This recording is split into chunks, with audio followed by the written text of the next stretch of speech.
Yes, Sabasaba then and Sabasaba now, and of course at this point, coupled with the Gen Z protests, with the Gen Z revolution, just how has this metamorphosized over the years? We'll be speaking to those that were there then and are still there, and those that are here now, so that they can tell us the experience of what has been maandamano in the country, just how different then and now, and whether these maandamanos are in any way yielding fruits for the people of Kenya. We still continue talking about social injustice. We still continue talking about economic injustices. We still continue talking about governance problems. And then the question would be, would it necessary to hit the streets, cause destruction? If at all we do not get value for that, we'll be getting to hear what the specialists have to say later on in the broadcast. But as of now, it's important that I welcome you on board to TV47 Weekend Edition. We start off with the highlights.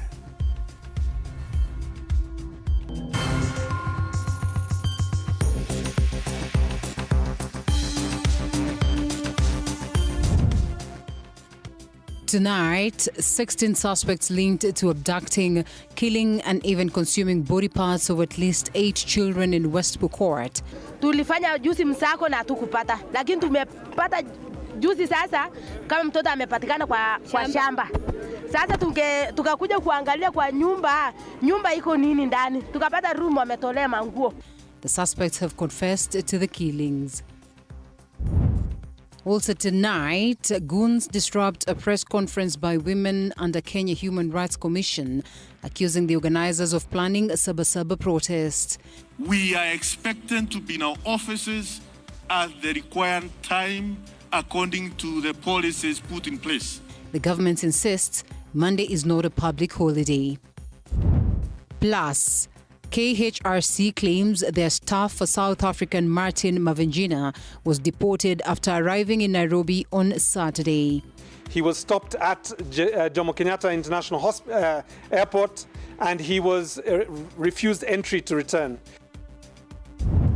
And President William Ruto defends the construction of a 1.2 billion Kenya shillings church in State House. Niseme ati mimi nilikuwa nakaa State House, nyumba ya mawe imejengwa vizuri, imewekwa tiles, na kanisa ya Mungu State House ni ya mabati. And TV47 Weekend Edition begins right away. My name is Alela. On the other side, we have none other than Rhoda Nyamai assisting me with sign language interpretation. And the broadcast begins right away. We pick up the stories that we have prepared for you, where we start on a sad note. And 16 suspects have been arrested in connection to the killings of at least 8 children in Bendera area, Kapenguria, West Pokot County. The suspects are said to have confessed to the killing, abduction, and even consuming parts of the bodies of the children. And as Chichi Josephine now reports, this comes just days after locals torched houses belonging to suspects believed to have abducted and murdered a 7-year-old boy before making away with some of his body parts.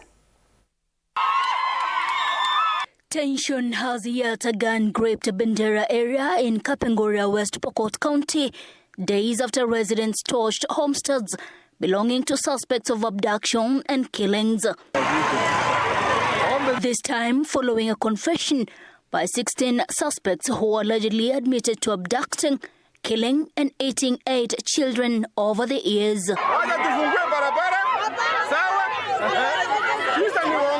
These horrifying and shocking details have triggered violent protests in the area as angry residents took to the streets, blocking the Kapenguria-Lodwar highway, demanding that police to hand over the suspects to face mob justice. Sasa tukakuja kuangalia kwa nyumba iko nini ndani. Tukapata room wametolea manguo. Inside the ruins, children's clothes were uncovered, including school uniforms, exercise books and shoes, leading many to believe that victims were school-going children abducted while going off from school. Tumekuja hapa tulifanya juzi msako na hatukupata, lakini tumepata juzi sasa kama mtoto amepatikana kwa shamba.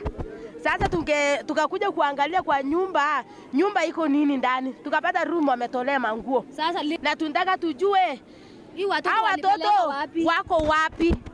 na bado wanapona ama wamekufa. Efforts by Kapenguria OCS Evans Omanga and Assistant County Commissioner Emily Ogola to calm the situation were thwarted as angry residents pelted police with stones and refused to clear the road. Mina wasi kwanza tufunge barabara. Magari waje isiendelee. Mimi tubaki nyumbani tukiongea watu waende safari zao. Si kweli? Walipotea 206 mwezi wa 11. Nakumbuka ilikuwa Jumapili. Wakaniambia mama, mimi nataka nivae haraka niende Sunday school. Hiyo mtoto alienda siku hiyo mpaka leo hii. Mtoto alikuwa mwaka 7. As fear and anger continue to grip Bendera area, residents are demanding swift action and lasting solutions to a crisis that has left families shattered and a village on edge. So commitment yetu kama serikali ni ya kwamba justice itafanyika kwa familia. Chichi, Josephine, TV47. Indeed, may justice be found. Now, President William Ruto has yet again defended the controversial building of a 1.2 billion shillings church in State House. President Ruto has condemned those criticizing the project, saying he has no apology and that the president spoke when he joined worshippers at St. Mark's Kigari Teachers College in Embu for the 35th Diocese anniversary celebrations of the Anglican Church of Kenya in an event which doubled as a fundraiser.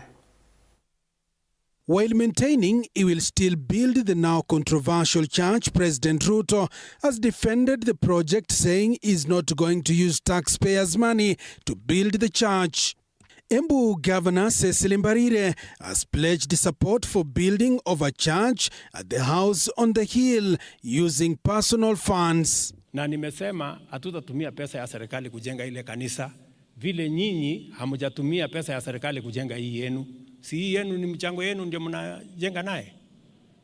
Sisi tukijenga naye ile ya State House tubadilishe kutoka ya mabati iwe ya mawe, iko makosa. The president has criticized the alleged estimated cost of construction of the church, estimated at 1.2 billion shillings, terming the figure as being exaggerated. Kama hii mjengo ya ghorofa 11 ni 300 million. Kanisa ya watu 300 inaweza kufikaje 1 billion sijui na ngapi? Tafadhali jameni, wacheni porojo, wacheni propaganda, wacheni chuki. Mnachukia kanisa ya Mungu kwa sababu gani? Contrary to the requirement of the law that expenditure must be clearly stated, what is it you want to do with that money? The Kenyan shillings 3,111,052,000 is allocated to the unknown other operating expenses. That means that they have taken care of all known expenses at State House, and the Kenya shillings 3,111,052,000 is to be used for anything the president dreams up, like that church. President Ruto has also warned public hospitals against charging on primary health care services, insisting they should be offered free of charge, and asked Kenyans to report hospitals that charge fee on the services. Tuko na mahospitali wako na ujeuri. Mwananchi anaenda pale, wanamtibu alafu wanamwambia lipa pesa 200, 100, 300, 500. Public Service Cabinet Secretary Geoffrey Ruku, also present, issued a stern directive that all civil servants must report to work on Monday, July 7th, despite anticipated Sabasaba protests, warning them against using the protests as an excuse to skip duty. Wale ambao wanasema ya kwamba ati kesho is a public holiday, we are expected to be in our offices at the required time according to the policies put in place. The sentiments come even as national discourse intensifies ahead of Sabasaba demonstrations. Joash Onsare, TV47. Thank you, Joash. So tonight, the National Police Service has warned the protesters of Sabasaba against arming themselves. The National Police Service spokesperson Mushiri Nyaga says any assembly or demonstration must remain peaceful and unarmed, adding that carrying weapons of any kind shall be treated as a direct violation of the Constitution. Mushiri says that entering or attempting to access protected government installations or restricted areas is a violation of the Protected Areas Act, Cap 204, laws of Kenya, and shall attract immediate legal action. He added that looting, vandalism of any form and destruction of property, blocking roads, or even incitement to violence under the guise of protests shall not be tolerated. The National Police further urging the protesters against provoking police officers who by law are out on duty to maintain peace and order. Interference with law enforcement in any confrontational conduct, the police says, undermines the rule of law and is a serious criminal offence. Last week, the National Police barricaded roads leading to State House and Parliament after the invasion of Parliament by Gen Z last year.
In the same breath, Interior Cabinet Secretary Kipchumba Murkomen has urged Kenyans to maintain peace and refrain from violence during the Sabasaba demonstrations expected to take place tomorrow.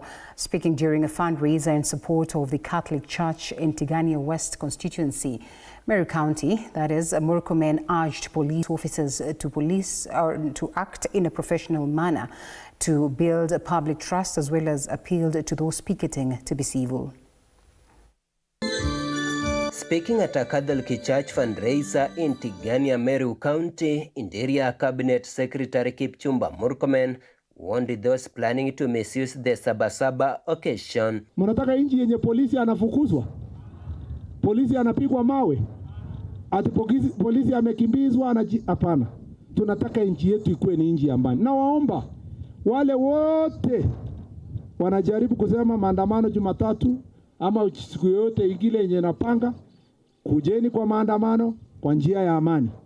Mtu aseme mambo yake kwa njia ya amani, alafu nchi yetu iende ikasonga mbele. The other day kuna vijana ambao walihusika kuchoma serious board pale Maua, wengine wakahusika kuchoma supermarket inaitwa Bei Sawa hapa Makutano. Kwa hivyo naimiza vijana wetu tunjitenge na matukio ya ukosefu wa usalama, tusiharibu sheria, tusiharibu mali yetu. He emphasized that everyone has the right to protest peacefully and lawfully without causing destruction or chaos.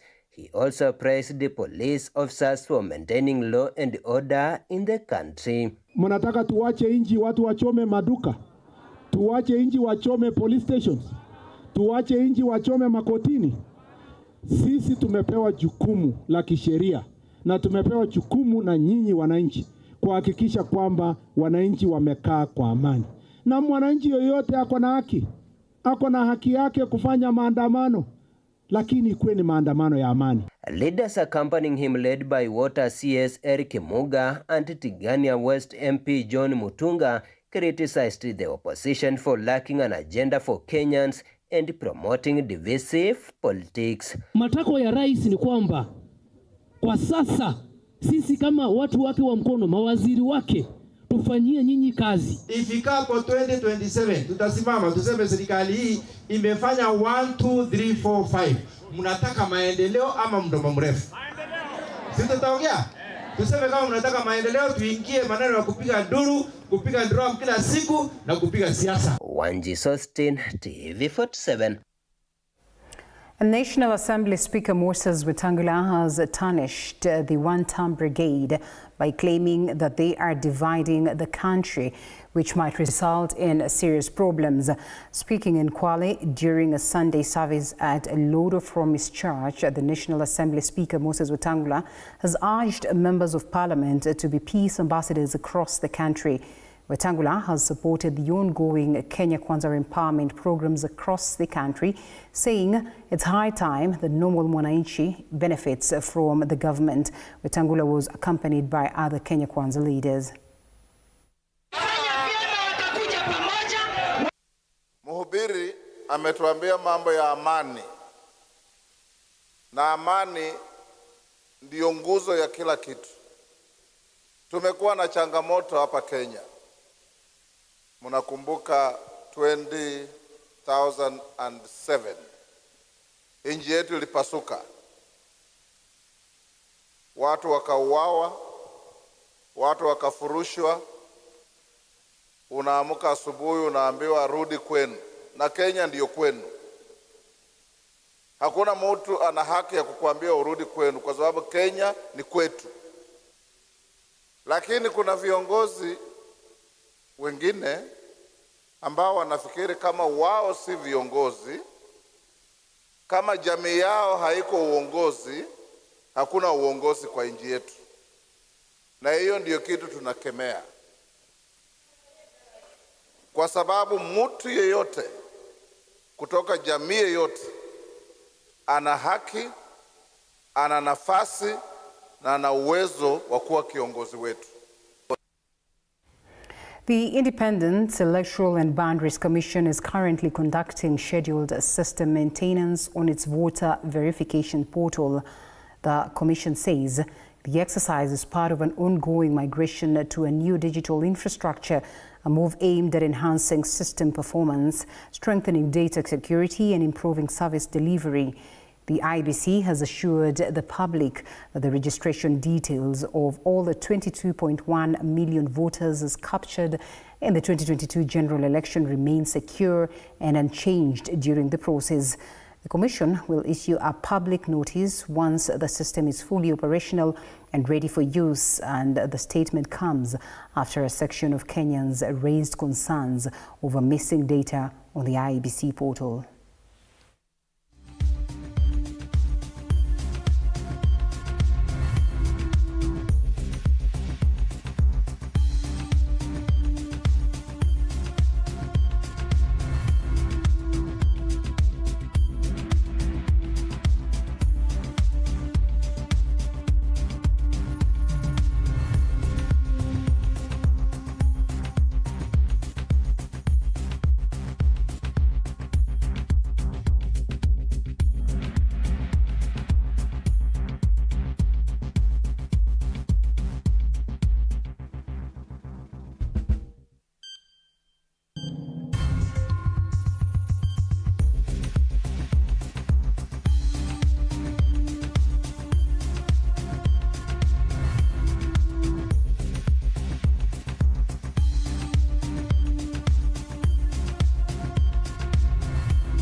And to some rather unfortunate piece, community leaders and representatives from the counties of Isiolo, Marsabit and Tana River have expressed concern over what they describe as a deteriorating state of governance in Isiolo County.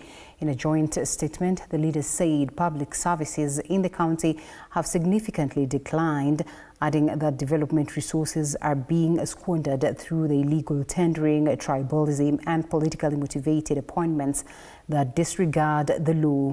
They also commended the 16-member of County Assembly for taking the steps to table an impeachment motion against Governor Guyo. The leaders are now urging the Senate to expedite the process and uphold the decision to remove the governor, saying the evidence submitted is sufficient. So is on its deathbed. See at the ICU. It's worse than ICU. It's a collapsed county governance status. We urge our senators, because they already understand everything. We urge our president, he knows what's going on. We request our judiciary to hear Isiolo people and listen carefully and keenly. When we look at the issues happening, there are small issues which undermine the integrity of people of Isiolo. Things like mortuary. When our people die, when our loved one die, they have to be carried with the pickups to other counties to go to mortuary. This, of course, is lack of dignity for our people of Isiolo. Things like title deeds. 40 years down the road, you can build your house and you don't have a title deed, and you cannot unlock the investment potential in that town without title deeds. Investigation team should be swing into action, stop everything else which is happening until, because this is a man with a case hanging on his head. So there is no reason how they can be able, he will be let to access the funds of the county government until this matter is over. The Kenya Human Rights Commission has claims its senior legal counsel Martin Mavinjina was on Saturday evening deported from Nairobi to Uganda under unclear circumstances. And of course, this following the incident, KHRC has faulted government, calling it a deliberate crackdown on human rights defenders. And as Micah Gongo reports, the government has not issued a formal statement on the deportation or responded to the accusations raised by KHRC. Despite possessing a valid working visa to remain in Kenya, at least according to Human Rights in Kenya, Martin Mavinjina, a Ugandan national, was deported back to Uganda on Saturday night. According to KHRC statement Sunday morning, Mavinjina was deported on his return and was refused entry after being abroad on the official trip to South Africa. The human rights organization described the deportation as intentional, asserting that the government has been pursuing human rights advocates since the memorial demonstrations on June 25th. He is also somebody who has lived here for over a decade. He has children and a family here, but he was not allowed to return to his family or to his workplace. In the past, the Public Benefits Organization claimed that Mavinjina's detention was as a result of his reported past encounters with law authorities, calling it a purposeful crackdown on human rights advocates. We see the constitutionalism that we need in this country reassert itself, and essentially we return to a society that is governed by our constitution, by our laws, and by human rights principles. The Independent Medical Legal Unit IMLU Executive Director Wangeshi Grace Kahoria criticized the circumstances surrounding Mavinjina's deportation, describing it as both illegal and unjustified. Exemplified by the deportation on July 5th of their program advisor, and that is just yesterday, a Ugandan national, Martin Mavinjina. Such actions indicate a deliberate effort to intimidate and cripple human rights organizations.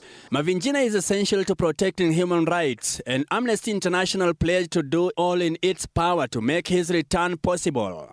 The deportation coincides with mounting worries about Kenya's human rights abuses.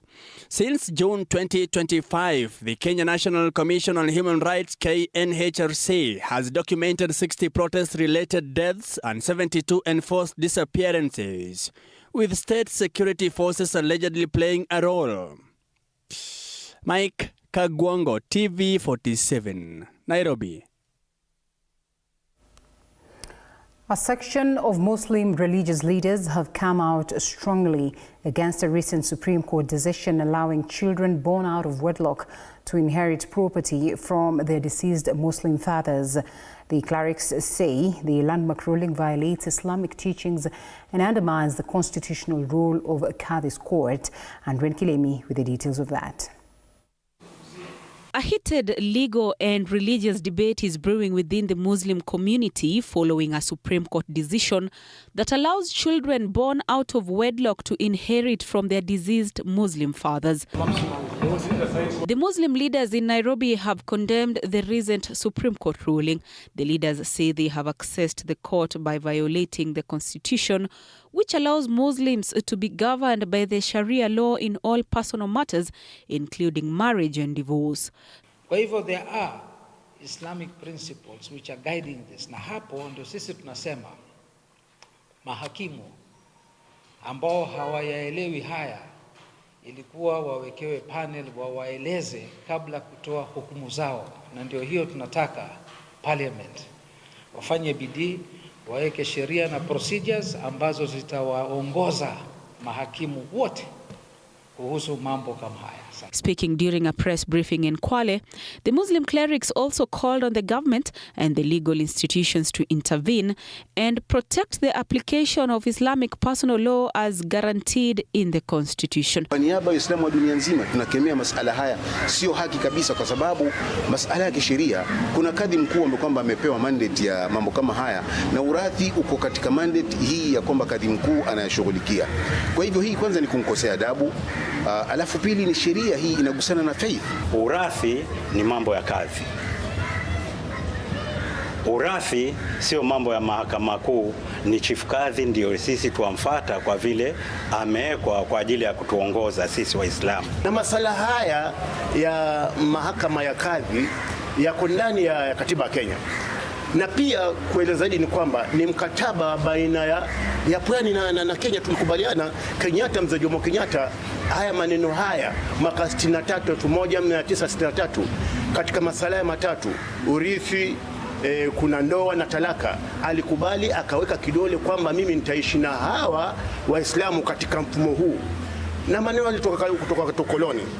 Na kuna ma Chief Justice wengi wamepita, lakini twashangaa na Martha Koome leo ametia mkono maneno ambayo sasa si maneno yake ambayo anapaswa kuingia pale. The Supreme Court on June 30th ruled that all children, regardless of the marital status of their parents, should be treated equally in line with the Constitution, including matters relating to succession and inheritance. The court cited Article 24, Clause 4, which permits the limitation of certain rights under personal laws such as Islamic law, but stressed that such limitations must be reasonable, justifiable, and narrowly defined.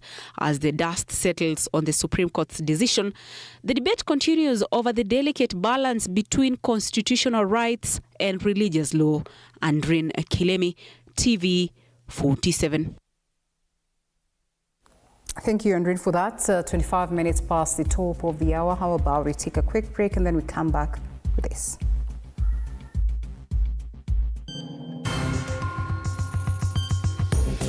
Coming up after the break. We were able to crusade for and get a new constitution.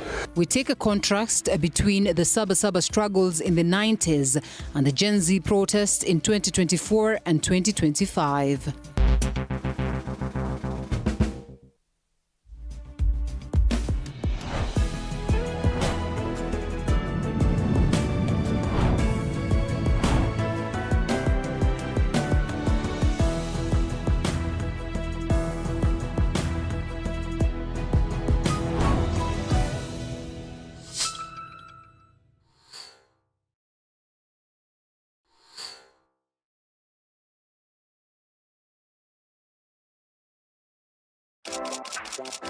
This is Kenya's #1 talk show, Dr. Frederick tonight. My name is the Eagle himself. Dr. Frederick is my name. We are flipping the script, but guess what? Or should I say, guess who is taking over tonight's show? Ani wewe furahia umekaa na kasipuni.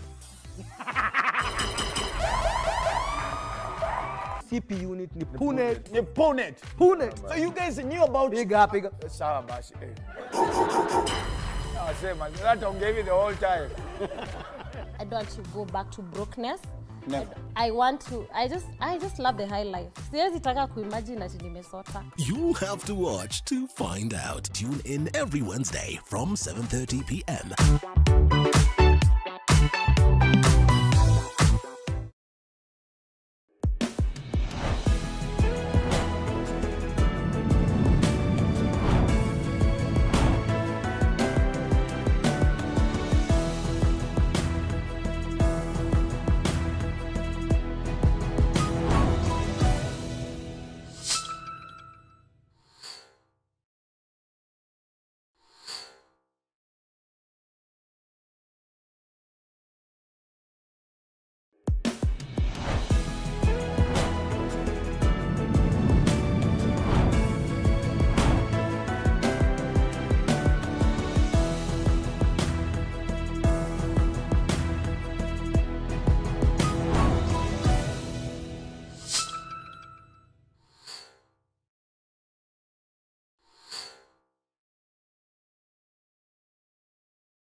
Success is not final. Failure is not fatal. It is the courage to continue that counts. Winston Churchill. Enjoy uninterrupted live streaming of your favorite programs on TV47 and Radio 47 on the go with our new mobile-friendly website. Experience the future of broadcasting. Visit www.tv47.digital or scan this QR code and stream your way to endless news and entertainment. Welcome to the home of untold stories.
Did you know that elevating an injured limb can help reduce swelling? Keeping the injured area raised above the level of the heart can assist in managing swelling and promoting recovery.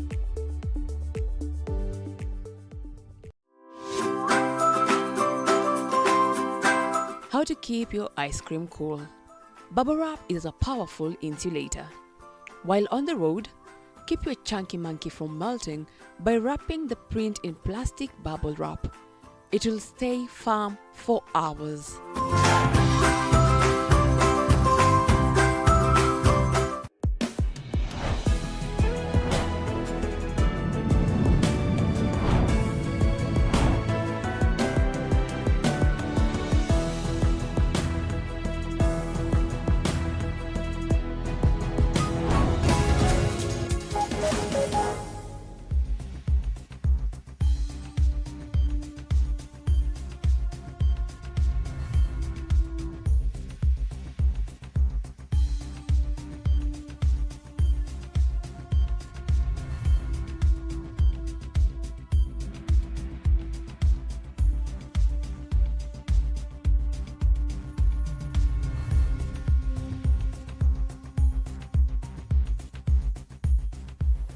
All right, welcome back to TV47 Weekend Edition.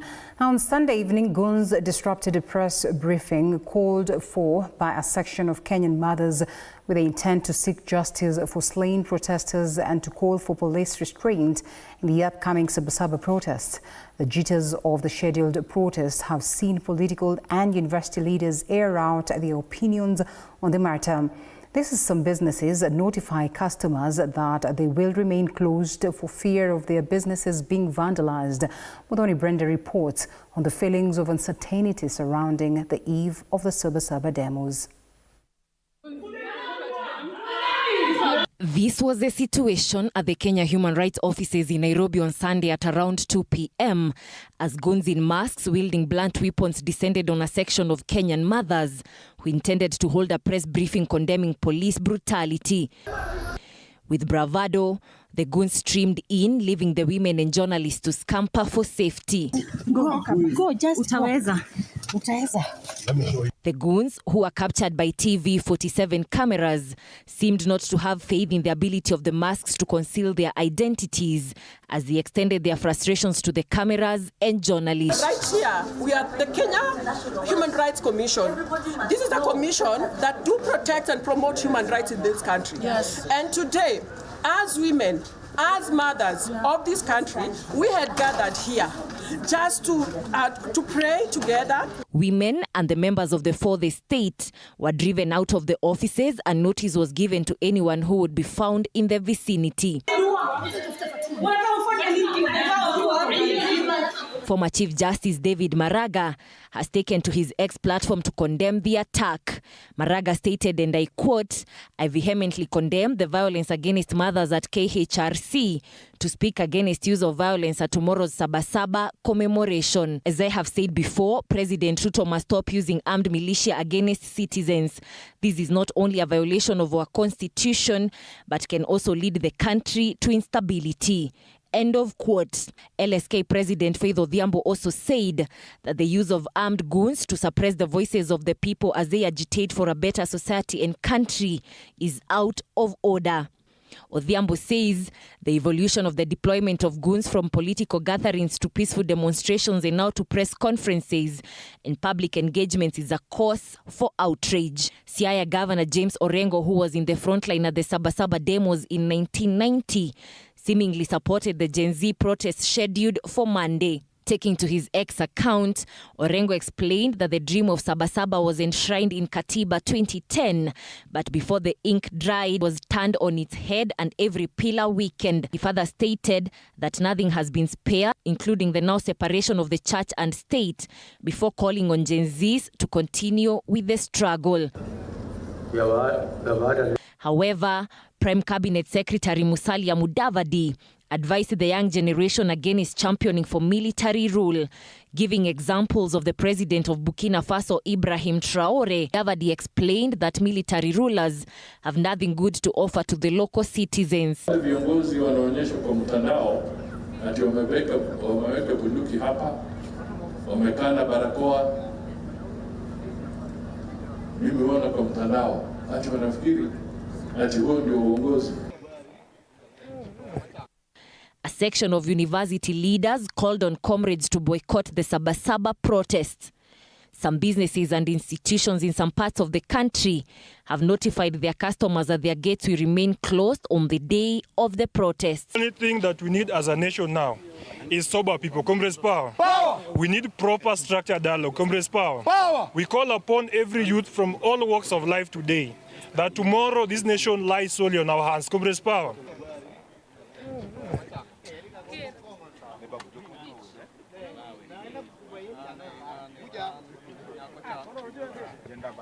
Mudhoni Brenda for TV47, Nairobi.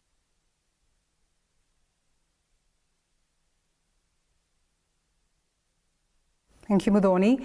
ODM party leader Raila Odinga has urged Kenyans to converge at the historic Kamkunji grounds tomorrow Monday for the anniversary of the Sabasaba protest. Odinga says the spirit of Sabasaba Day has in the recent years been misinterpreted and misused by people who want to achieve their own agendas. Odinga says he will personally be at the Kamkunji grounds for the anniversary. The ODM party leader has emphasized that the main agenda of Sabasaba on July 7th, 1990 was to have a peaceful engagement at the historic Kamkunji grounds to discuss and seek opinions from the people, then present a memorandum to the government on the wishes of the people. What I'm saying is that if you want to remember Sabasaba, then we go to Kamkunji. I always go to Kamkunji, even quietly, but I always go there on Sabasaba Day to just go and remember the people who lost their lives there. Odinga now urging Kenyans to converge at the historic Kamkunji grounds Monday for the 35th anniversary. Odinga says he will personally be at the ground. So my idea would be we go to Kamkunji tomorrow, because if you're talking about protesting, you are protesting, where is this protest going to start and where is it going to? The long-time opposition leader voiced his support for the youth's push for good governance and justice while emphasizing the need for dialogue to steer the country out of its current crisis. We have not achieved everything that we want. You can see, for example, violations of human rights still abound here. You've seen police being able to shoot people, shoot to kill. We have not carried out reforms we should have gone with the new constitution.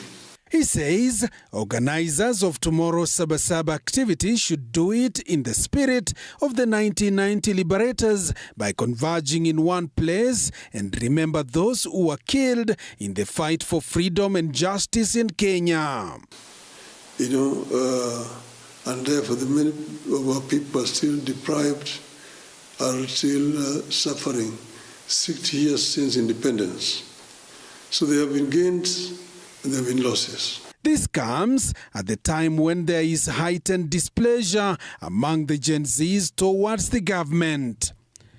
Joash Onsare, TV47.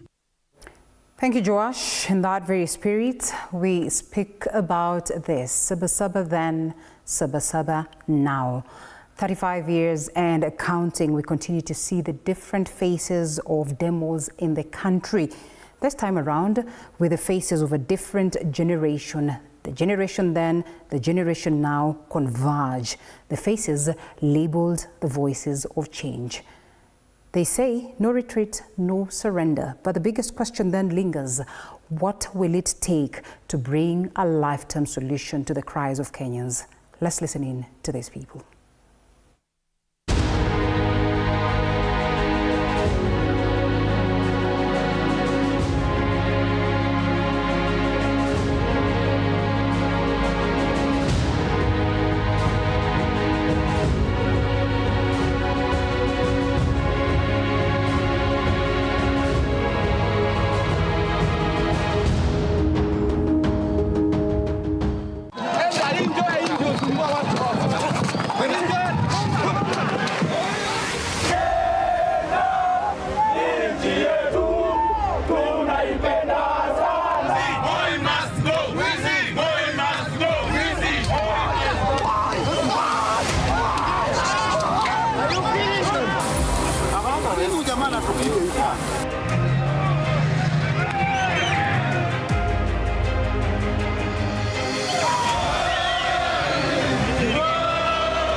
And on this eve of Sabasaba, Reverend Timothy Njoya, a theologian, human rights activist and a retired Presbyterian Church of East Africa minister, is with us, as well as Koigi Wamwere, a Kenyan politician, human rights activist, a journalist and a writer. We have read him, we have observed how he's played his politics. We also are privileged to have Gitobu Manyara, Kenyan lawyer and as well a journalist, writer of great articles, especially when it comes to the question of liberation, democracy, and basically governance in the nation. And we are here. We'd love to hear what they make, especially what they make of what Sabasaba is, especially in this time and age where there's that Gen Z revolution that is equated to the same. What comes into your mind when you think about the events of 7th July 1990? It reminds me of the struggle for democracy in the country, and especially the struggle for change and change of leadership and change of system in the country. We were arrested, actually abducted, planning to go to Kamukunji grounds to call for multipartyism and a repeal of Section 2A, and so much has happened since then. When I began the struggle for democracy, it was about life. Made a message to the United Nations and the people of all the world. Sovereignty of the people, freedom of the people, and also other things like the way to progress, human relationship, caring for one another, democracy, what in our constitution we call principles and values of democracy. So I was not fighting for Kenya because it's Kenya, but I was fighting for humanity, for human dignity.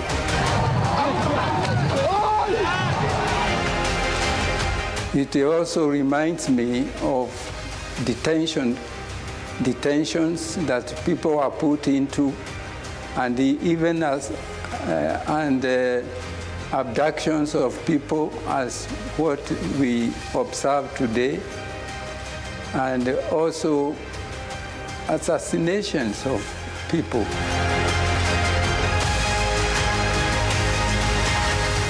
I'm reminded of a government, of Kanu government, and its resistance to change, and its readiness to torture people in detention camps, as I was in detention in Kamete prison for quite a number of years.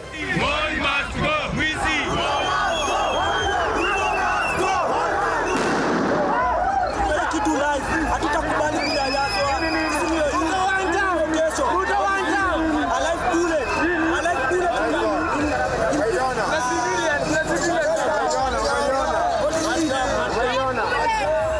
When I compare that with what I see today, I'm reminded of the fact that sometimes when people are fighting for change, the harder they fight for it, the more the government will resist that change. But of course, even as change is resisted, people who are fighting for it do not easily give up. Once people know that change must come, however hard it is resisted by the government in power, they become courageous. I don't want him as my president. I even regret why I voted him. We gave you the entry. We are going to show you the exit, Mr. President. And they get determined to get that change, whatever the price of it might be.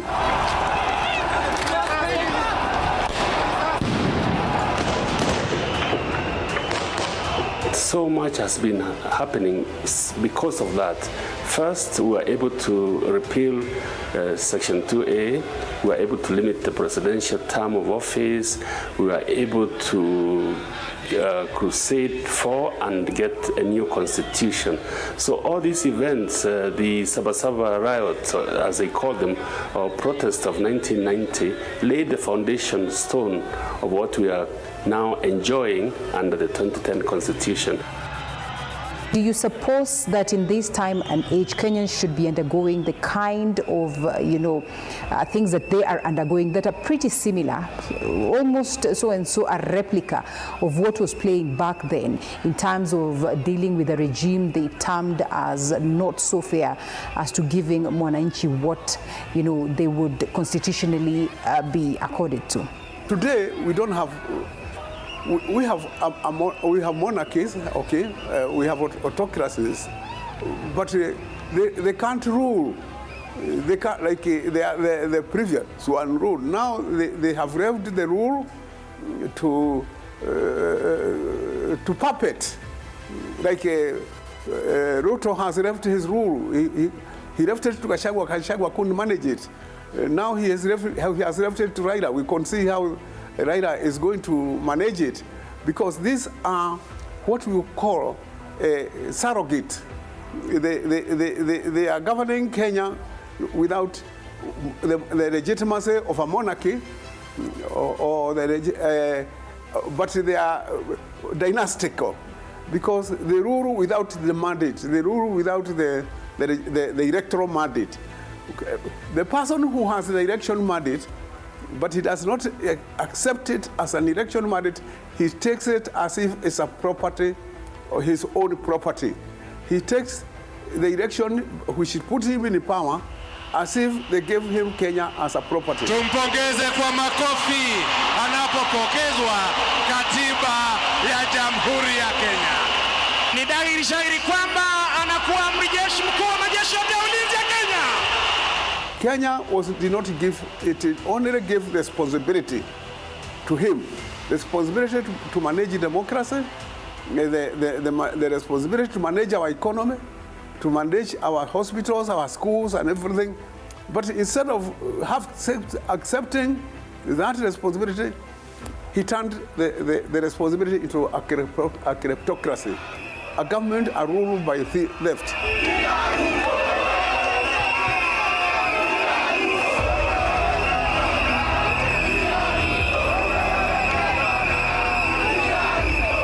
How can we get to Highness and the spirit of Sabasaba to address the concerns that we continue to have today? We speak of social injustice, we speak of economic inequality, we continue to struggle with the question of governance and accountability.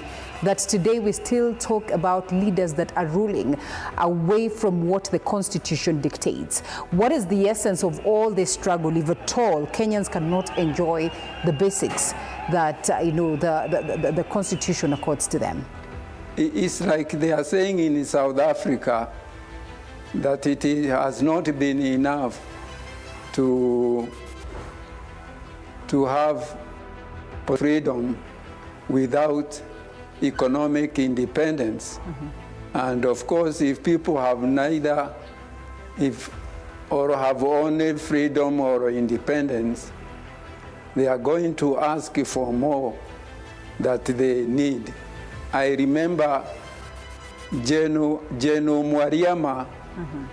who had expressed dissatisfaction with the independence and had asked Kenyatta at a rally what it was that they had fought for.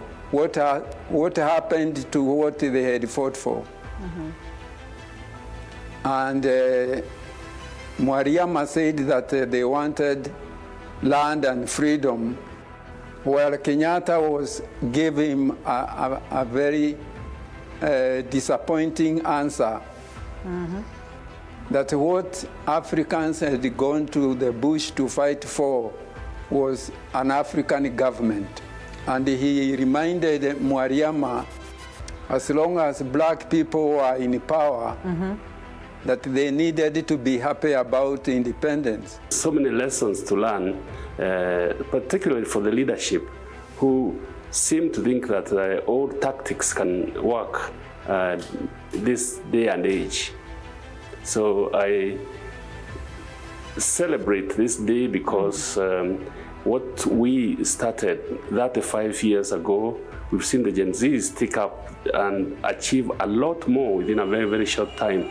The protests of 2024, for example, were seismic. They were able to get the president to dissolve his cabinet. Decided to dismiss with immediate effect all the cabinet secretaries and attorney general of the Republic of Kenya, of the Cabinet of Kenya. They were able to get an apology, even though it was half-hearted. To our children, if there is any misstep, we apologize. The events mm-hmm. that we are celebrating now, because of the Gen Zs, have had tremendous impact, and therefore those who underestimate the impact of these youth-led demonstrations, I think have a lot to learn from history. I speak to Koigio Omwere, who argues that it's not yet Uhuru. I speak to Reverend Timothy Njoya, who says that we still continue to struggle with social injustice, economic inequality, concerns as to the governance of the country. How then can we celebrate the hard work that was put by you people then, vis-a-vis what is actually happening right now, if we continue to have the same things bedeviling us? We haven't gone backwards, it's true, but we haven't achieved what we set out to do. Mm-hmm. And I think true liberation is achieved incrementally. You are not able to achieve everything at once because that's the very nature of human nature. But when you add one step, the next, from 1990 to the current situation, we've made tremendous progress. I don't underestimate myself. As we say, a luta continua. It's not yet Uhuru, as Jaramogi would have said, but Kenya is very, very different. The youth have been able to organize themselves without recognized leadership, without identifying with their ethnic backgrounds. Much of the what you call the debt we owe the international lenders, how much of that can we show what we have done with it? It is in the people's pockets. What they are using that money for, these dynasts, is to buy people for to buy the voters for the 2027 election. Many have looked at the current president as perhaps a replica of President Daniel Arap Torre, teacher Moi, may his soul rest in eternal peace. They say he's been a protege of him, and perhaps he runs the nation in a systemic way like he did back then. Would you agree to the fact that this is the thing? And do you suppose then it is a retrogressive manner to approach the space of democracy? Is make a big mistake because it cannot work, to not succeed. Those days, the need for licenses. Nowadays, we don't need licenses. We have the smartphones that these youngsters can use in a much better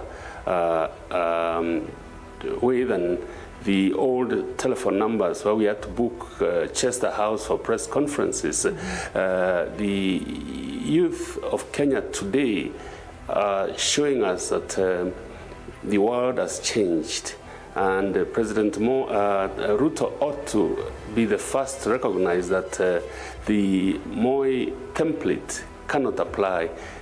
We have a 2020 constitution, a living document that guarantees every Kenyan the fundamental rights that are universal to all of them, irrespective of tribe, irrespective of gender.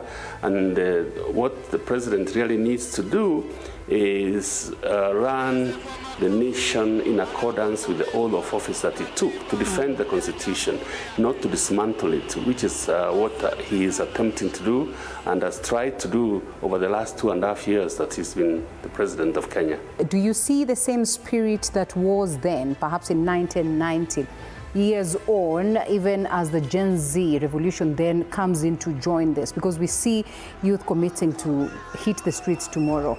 We understand that as well the business community is angry because then they say they won't allow for their businesses again to be infiltrated upon. We see the government committed to make sure that there is peace across. We see the coming in of goons to infiltrate the process. As you look at this spirit, do you suppose we're getting it right or we're losing it somewhere?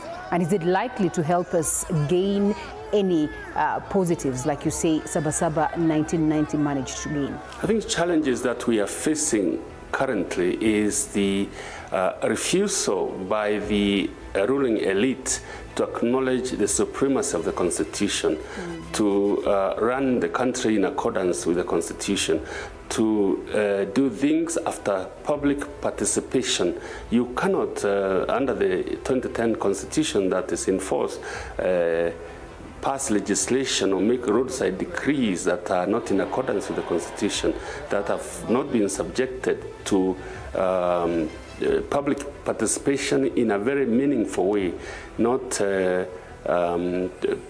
press conferences or the what we've been seeing, seminars for small groups of people then claiming that you had public participation. Public participation must be genuine, and the governance system must fully involve the people.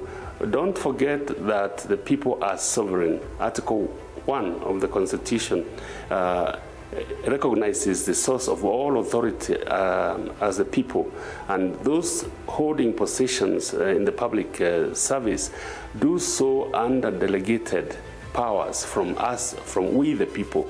So that's a challenge that has not been internalized by the ruling elite, and I think the earlier they do that, the better, and that's what the youth were doing last year when they were saying we need to see the finance bill, we need to look at it holistically.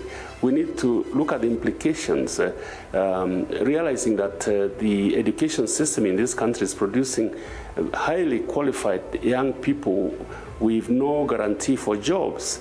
I understand why business people would feel that they are the biggest victims, but they are not. These young men and women are their daughters and their sons, or even grandsons in some instances. And what they are claiming, and what they are claiming for themselves and to the business owners, is a government that recognizes that running the country under a rule of law system guarantees even their businesses, not dictatorial tendencies that we've been seeing. And the worst thing is that even the church, some clergymen are selling their people as slaves for the 2027 elections. They are getting money and they are trading with their members of the church to get money, and then their members shall be turned into slaves, into voters. Voting should not be slavery. When we vote, that's why it is a secret ballot.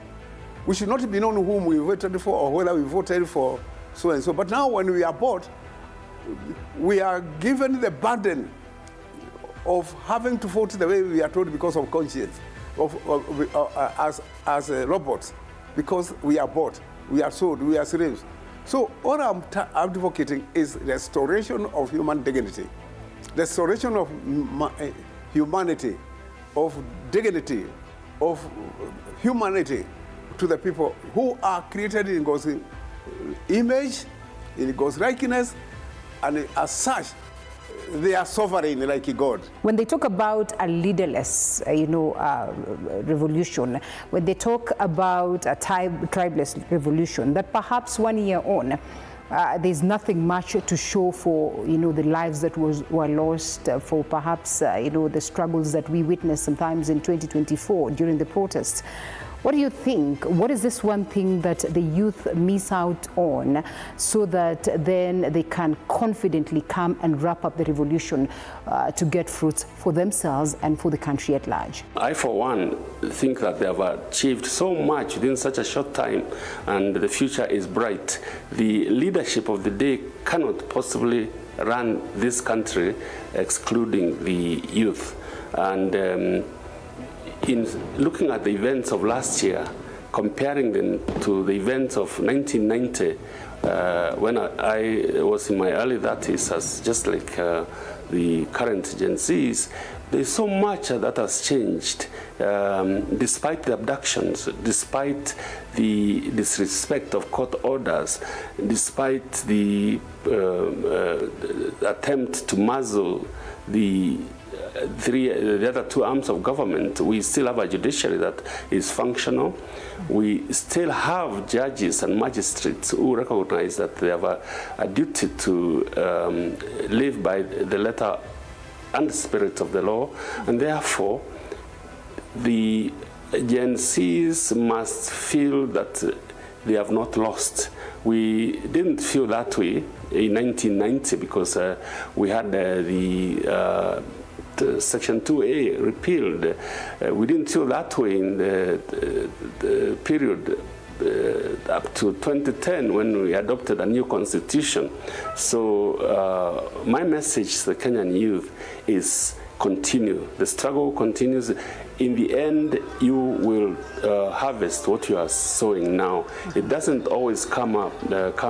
You don't always succeed the first day. What you sow takes time to grow. So there will be time for harvesting. What would be your advice for those that hit the streets tomorrow? There will be four main actors from where I sit. The first and very important actor is the police. They have to come and maintain law and order. They will be on the streets. The second actor is the demonstrator, the innocent person who usually comes with a flag and drinking water and carrying their phone, and who is coming to agitate and say what their problem is. There is a third actor that we have never wanted to have on the streets, but they usually come. Unless the politicians who are the lords of violence denounce their promise to bring goons to town, let us expect that the goons who are mobilized by politicians who are known to Kenyans by now. Kenyans have known who the politicians are. The media has highlighted who these politicians are. And so there's an expectation that this third group of people, who usually come with weapons to beat up other people who are demonstrating, there is an expectation that these people might be there and they might affect how demonstrations will happen. Finally, there is another group that now is emerging that could be there, that was not there, and that Kenyans had not prepared for before. The business community, angered by what is happening within businesses, has decided that they are going to hire their own goons to protect their own biashara. All you need to do is to ask yourself, with these 4 actors in place, what is your place, what is your role, and how are you going to fit in within this matrix? Once you have answered that question, then you make a decision as to how you want to participate during the Sabasaba. For me as Fanya Mambo, and this is a very personal decision, this is not something I'm pushing on to anybody, I will choose to stay at home. When we commemorate, we celebrate Sabasaba, we are celebrating the rebirth of a Kenyan nation. Are we reborn? Are we new? What are we celebrating for? Now I cannot celebrate it on Sabasaba. Let others celebrate. But me, I cannot celebrate it. I can only say that we must fight for our rights to celebrate, which we are denied, because what are we celebrating? And Kenya is stolen, the whole country is stolen by the kleptocracy. And they have left it to dynastic rulers who have no electoral mandate to rule. Tomorrow, as we remember the events of 1990, don't forget that we are enjoying the fruits of this new constitution because we kept asserting those rights, and we must continue asserting those rights in order to make our citizenship have meaning. So don't accept the claim that you are enjoying privileges that are being granted by the state. You are not. You are asserting rights that are universally recognized as fundamental to every human being. I want a Kenya which is not a monarchy, but which is democratic. I want a Kenya which is everybody has opportunity to care for everybody, and everybody has right to be cared for by everybody. The struggle is on. Of course, we continue with the broadcast as we get to understand, or perhaps try to understand, just what is the significance of Sabasaba 35 years and counting. Should the youth still hit the streets, and what are the possibilities that some of the questions they seek answered will be answered, looking at the 2 gentlemen and perhaps many other people who put up their lives to fight for the independence and liberation of this nation.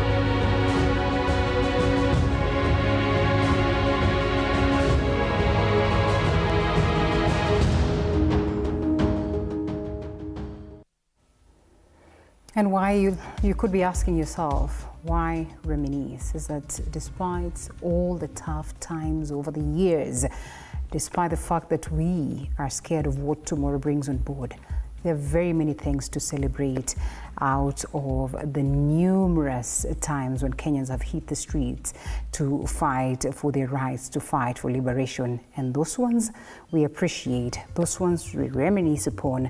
As the gentlemen have said, the struggle continues. So after this break, we come back with more news.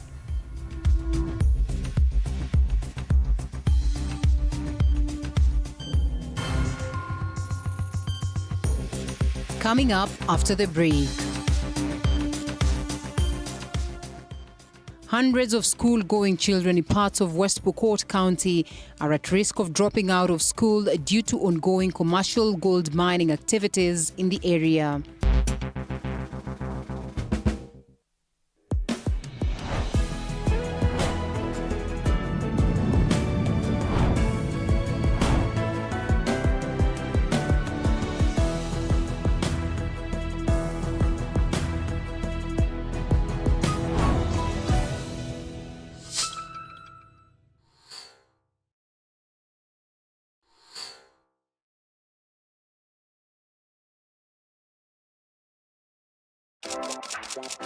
This is Kenya's #1 talk show, Dr. Fureke. Tonight, my name is the Eagle himself. Dr. Fureke is my name. We are flipping the script, but guess what? Or should I say, guess who is taking over tonight's show?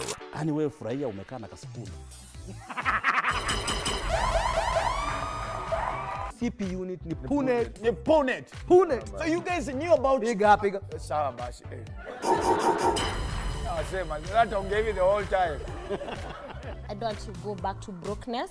Never. I just love the high life. Siwezi taka kuimagine ati nimesota. You'll have to watch to find out. Tune in every Wednesday from 7:30 p.m.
Success is not final. Failure is not fatal.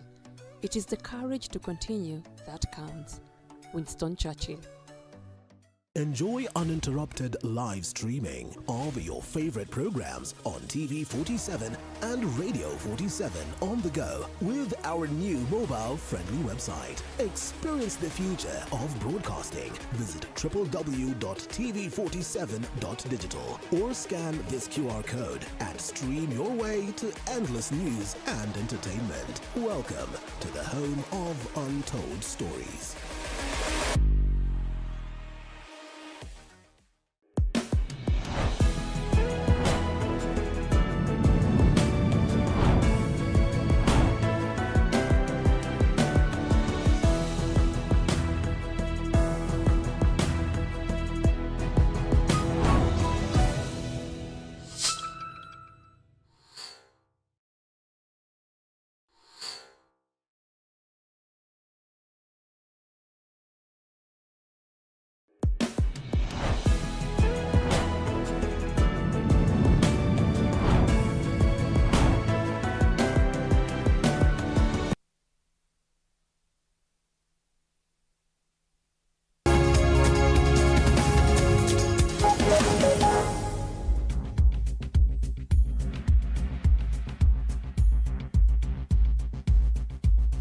Welcome back to TV47 Weekend Edition. We are on the last laps, I would say, of the broadcast, and here we are with more stories.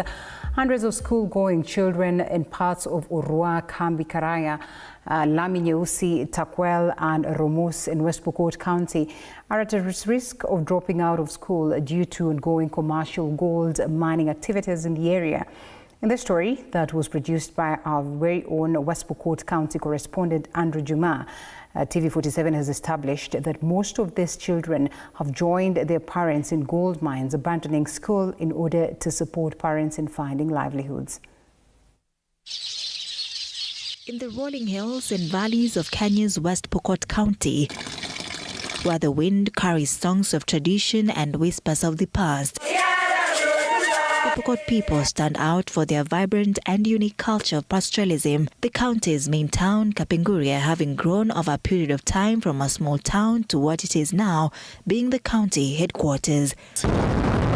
About 80 kilometers from Kapenguria town, welcome to Lami Nyeusi, a small village that has lived to be a battlefield between the warring communities of Pokot and Turkana.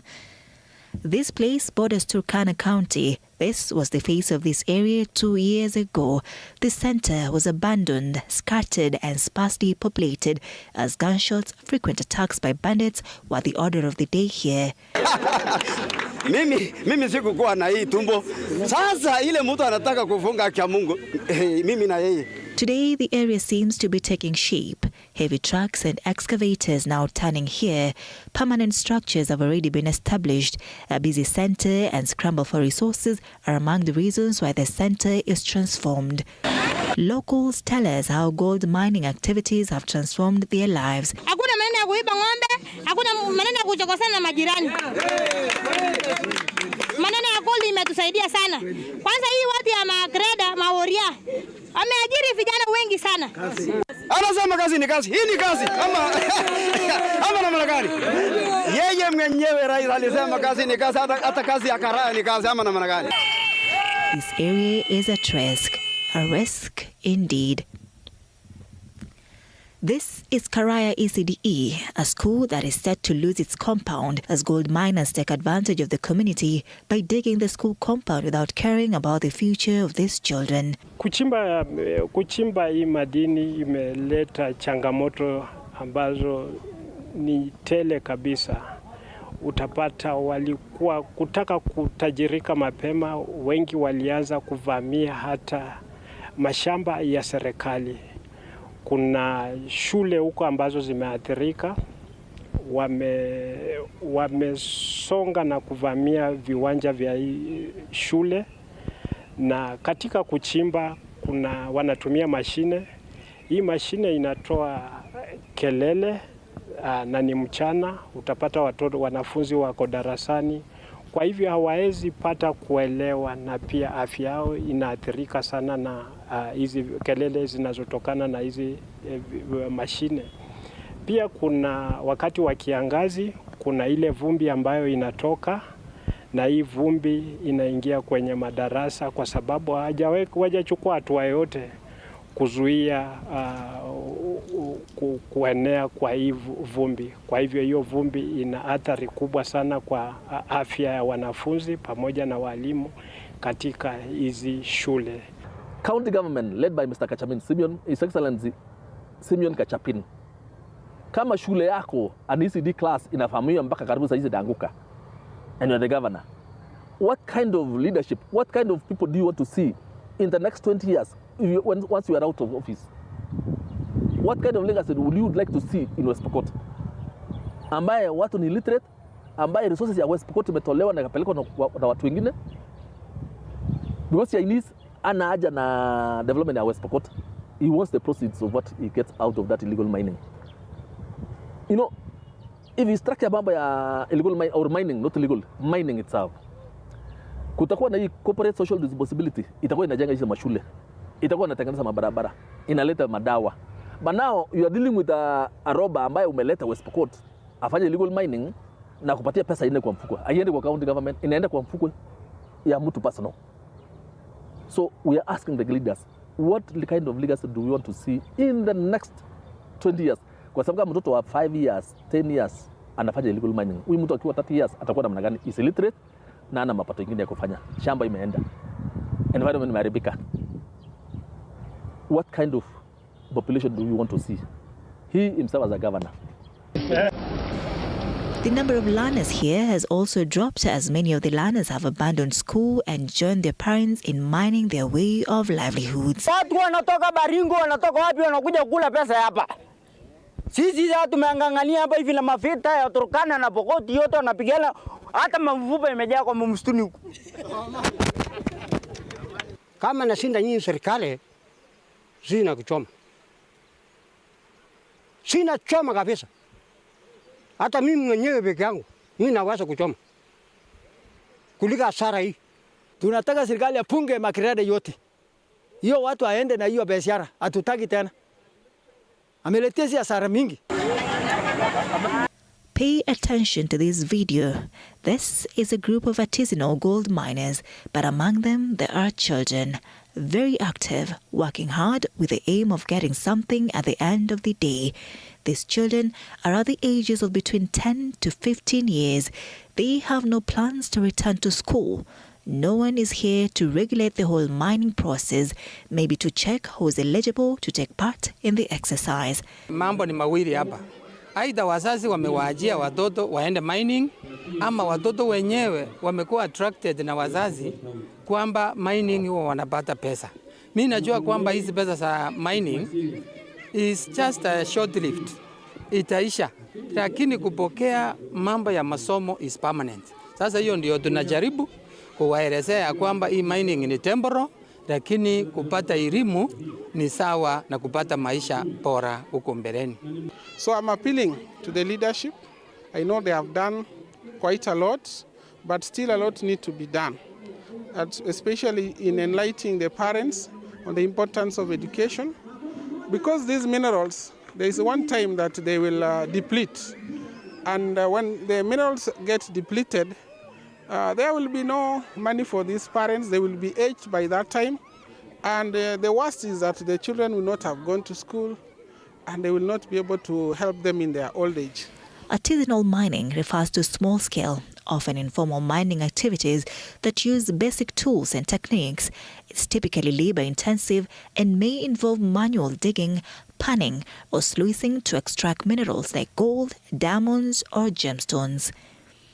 Artisanal mining can provide income for local communities, but it also raises concerns about safety, environmental impact, and labor practices, especially here where child labor has already taken shape. A section of political leaders from West Pokot County, led by the area Member of Parliament Peter Lochakapong, have been criticizing the mining activities, alleging that some government officials have been colluding with investors to allow land injustices to take place in the area without considering the negative impact it causes to the land and the community. So ni mzuri saizi na hata katiba ya Kenya kwamba ni lazima kila mtoto ahudhurie masomo kwanza ya basic education. Kuanzia ECD mpaka at least afike form 4. Hiyo masomo ni ya lazima.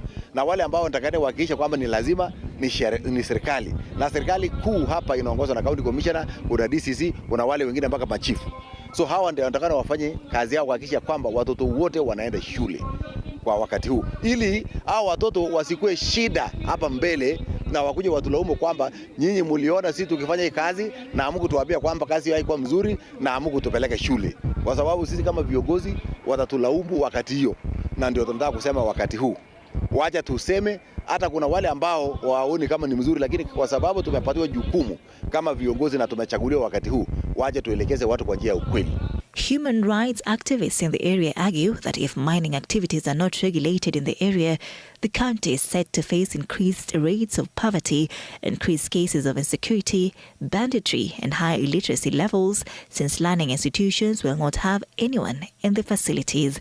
We are raising a generation ambaye itakuwa jobless, a generation ambaye haina income, generation haina taalamu yoyote, ambaye wamezoea ukitoa pesa katika illegal mining, kesho serikali ama hii mining ikiisha itakuwa ni security threat katika hii county na hii highway between Turkana kwenda nje ya West Pokot, kwa sababu the main road inapitia hapa. So that's why nilisema hapa awali we are shifting from banditry na counter rustling, na tunaanza kuwa na another group of leaders, another generation ambaye wamezoea kupata pesa kutoka illegal mining na ambaye wajasoma, na pengine illegal mining ikatike, itakuwa vita ya clans. On 9th June 2025, National Environmental Management Authority NEMA issued orders directing all mining activities within Kambi Karai and Laminyusi areas along River Turkwal in Pokot Central Sub-County to stop their operations due to their negative impact on environment, but this ban just fell on deaf ears. A week later, 4 people tragically lost their lives at Karon village in Turkwal during the mining exercise, a move that elicited mixed reactions on who is behind the illegal mining activities that are not only killing dreams of young children in school, but also locals who are in search of livelihoods. School-going children in parts of Sigor and Turkwal have for a long time suffered in their quest to receive education, not just in the hands of gold diggers, but also bandits, cattle rustlers who strike, kill and drive away hundreds of stolen livestock from neighbors. So thank you very much for coming. And on June 16, 2025, just a day after another person was killed in the same gold mines at Kambi Karaya, the government suspended the commercial mining except artisanal mining. However, no proper guidelines have been laid to ensure children are exempted from mining activities. All mining activities, the investors within West Pokot, from wherever they have come, are all engaged in illegal mining. So they will be given advisory by the county mining office established here in West Pokot County. The government further went ahead to open up offices, housing officers from the Ministry of Mining in Kapenguria to help in curbing the situation. Increased cases of child labor in gold mines in parts of West Pokot County include malnutrition and health problems, poor living conditions, stunted growth, and increased susceptibility to illnesses. All right, thank you for that piece. We certainly hope that the children may be allowed the chance to grow and build their future. Well, lots of feedback from you. Tony Moringe says, no retreat, no surrender, as you have said. Linda, the struggle must continue. Our fathers did what they could do, and we are here to make sure that we continue to fight until we are successful. Somebody else says, of course, these are politically instigated moves, but we will not allow for the politicians to take over this genuine cause for liberation. And Motua K says, appreciate the gentlemen that have spoken to us. We appreciate the many things that they did to make sure that the nation is where it is today. Indeed, we tell them to rest, and they will be proud of us as we get to transform this nation. And many other stories, of course, the last or the latest story that we have just read. And of course, Sami from Korea says that we saw a lot of this happening in places where we used to call Migodi in my home. I hope that the girls, the children at large, would be allowed the opportunity to go to school, because this are just short-term benefits. I think we have lots of feedback from you, and we appreciate what it is that you say. We continue reading them.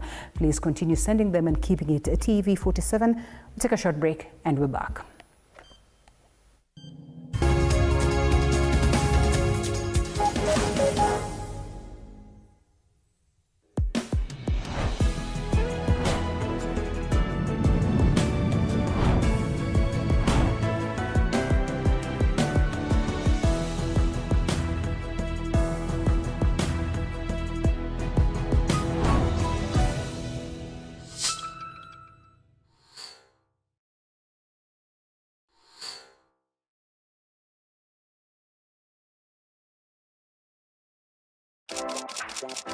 This is Kenya's #1 talk show, Dr. Freke tonight. My name is the Eagle himself. Dr. Freke is my name. We are flipping the script, but guess what? Or should I say, guess who is taking over tonight's show?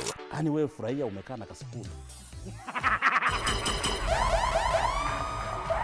CP unit ni Punet. Ni Punet. Punet. So you guys knew about Piga. Saba. I say, man, that don't give you the whole time. I don't want to go back to brokenness. Never. I just love the high life. Siwezi taka kuimagine ati nimesota. You'll have to watch to find out. Tune in every Wednesday from 7:30 p.m.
Yes, you're watching TV47 Weekend Edition. It's now time for sports.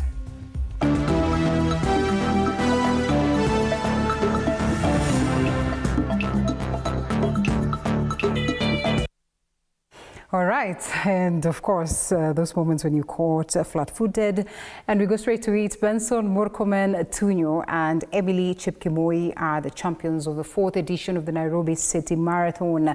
Murkomen clocked 2 hours, 8 minutes, 37 seconds, crossing the finish line ahead of Justus Limo and finished Kangogo Albert. Emily Chepkemoi toppled the ladies category after clocking 2 hours, 25 minutes and 52 seconds, while Vivian Jerotich and Lucy Chelele settled for the 2nd and 3rd positions, respectively. In the 21 kilometers race, Evans Kipchumba Kiyeng crossed the finish line in 1 hour, 1 minute and 22 seconds ahead of Stephine Kimutai and Nahashon Kipsang. Sikuwa naamini kama nitakuwa na nimejipanga ndaingia podium.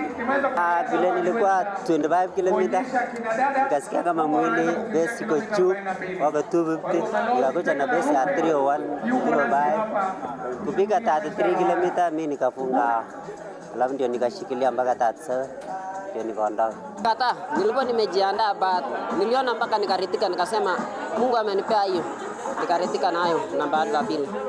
Kuwa nambari la pili, hii ni marathon yangu ya kuwa nambari la pili, kufanya bora. On May 11th, 2025, a remarkable scene unfolded in the serene hills of Tambach, Kenya. Hundreds of women aged between 50 and 75 tightened their boots, headscarves, and jogged into the football pitch with a sense of purpose and pride. What began as a modest initiative with only 30 participants has transformed into a movement of over 1,000 spirited grandmothers gathering to celebrate International Mother's Day in a way that few would expect through football. Our sports reporter Boniface Kimanzi visited Tambach and interacted with the grannies. Here is a report. Take a look.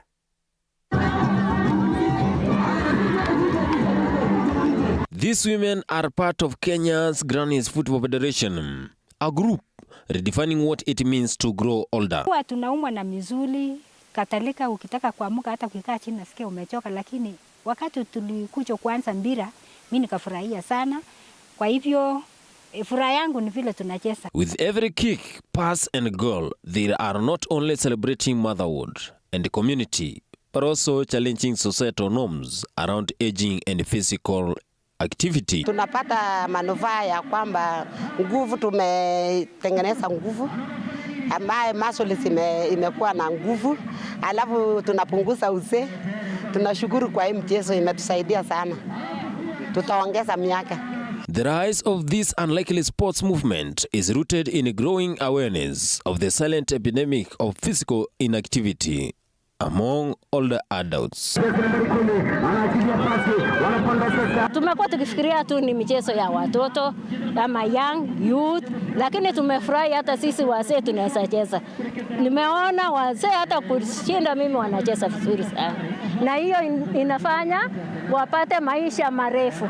Unajua ukicheza damu inakimbia vizuri, ukikaa mishipa inafungana. Sasa ukikimbia ndio inafanya damu iende vizuri. A 2022 Health Organization report revealed that nearly 1/3 of adults worldwide were not meeting recommended levels of physical activities.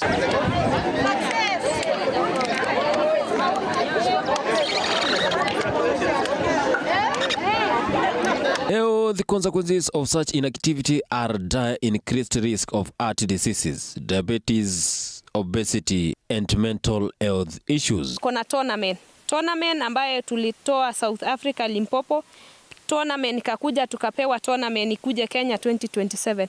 That is why I'm eagerly niko na wa train kabisa hard ndio pia jina yetu ya nyumbani itoke twende to participate hii tournament inakuja Kenya. Rather than quietly succumbing to these statistics, the women of Kenya Grannies Football Federation chose to lace up their shoes and reclaim their vitality. Kuna manyasi inatushika mguu, sasa tunaanguka, tunaumia kwa kuanguka.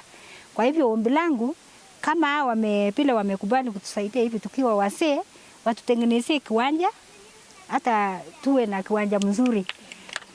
Ndio tukianguka hata at least hatuumii sana. It offers more than physical benefits, fosters joy and a renewed sense of purpose. For many, it is their first time participating in organized sports.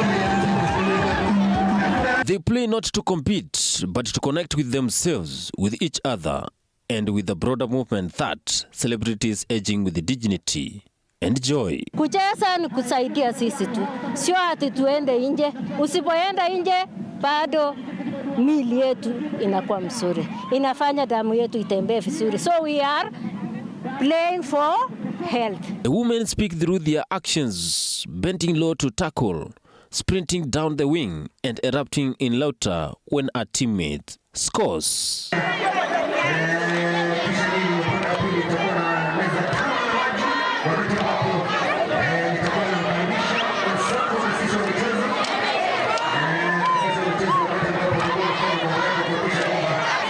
Nimekuwa nikitrain na ninapenda pia kucheza mpira. Nimekuwa nikiwa na hiyo passion ya kukuwa mchezaji wa mpira. Nimekuwa nikiwatch, natamani siku moja nikuwe na team ya kucheza. The matches are filled with singing, dancing and a vibrant displays of culture. In every game, there is a reminder that age does not define ability. Kusherekea mpira ya wamama Kranis from 50 years to 70. Niko na furaha kama mama, tulikuja kama shabiki kukuja kushangilia timu zetu kutoka Nandi. These women are not chasing youth, but rather embracing the power and possibility of their current stage in life. Who are these people who are physically inactive? These people who are physically inactive are the old generation, which means people starting from 50 years and above. So we realized that there is a gap, and we formed the federation to assist and support this old generation so that they can do exercise. What we normally do is we do football for the old generation, for the grannies, grandpa and grandma. Participation in sports at this age brings mental clarity, strengthens bonds and muscles, reduces the risk of chronic diseases, and combats loneliness. Lakini tumefurahi hata sisi wazee tunaweza cheza. Nimeona wazee hata kushinda mimi wanacheza vizuri sana. For many, the football pitch has become a place of healing and rediscovery. These grannies play football. We reduce the old age problems, lost old age diseases like arthritis, high blood pressure, diabetes. There are a lot of challenges when somebody gets old. The message is loud and clear. Aging is not a decline, but a transition. With the supportive communities and a willingness to try, citizens can lead active, joyful lives well into their golden years. We realized that there is a gap, and we formed the federation to assist and support this old generation so that they can do exercise.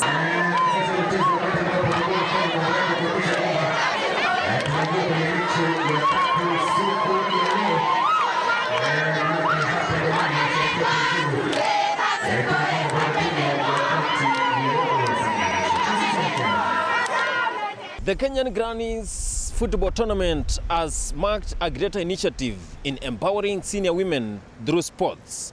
And as more women across the country embrace football tournament, the Kenyan Grannies are ready to represent Kenyan flag in global stages.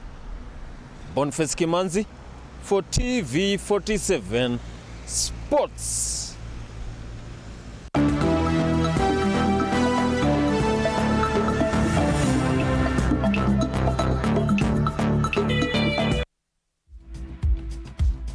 Yes, indeed, we appreciate the grannies, and we appreciate you back at home for the immense feedback. Of course, lots of disappointed Kenyans as to how governance is taking the country, but equally those ones that are positive. Some of you saying that it's important that we are our brother's keeper, and that even as we decide to hit the streets, let it be a democratic space. Let us heed to what the Constitution requires of us, and as well listen to what it is that the laws of the land say. And of course, again, Mutua goes ahead to say, we are committed to the cause, but we certainly hope that we do not lose as much business as we did last time. The only noble thing that the president can do is to ensure that he adjusts his style of leadership and go by what he had promised the people. That is, Wangeshi says that then and only then is when the nation then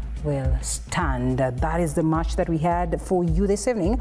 Please allow us to call it a day as we look forward to have intense coverage of what plays out tomorrow. So make sure that you keep safe. And of course, if you have to hit the streets, please be peaceful. My name is Linda Alela. Thank you so much. And of course, appreciating the entire team that has made the broadcast a success, including our sign language interpreter, Rhoda Nyamai. Good night.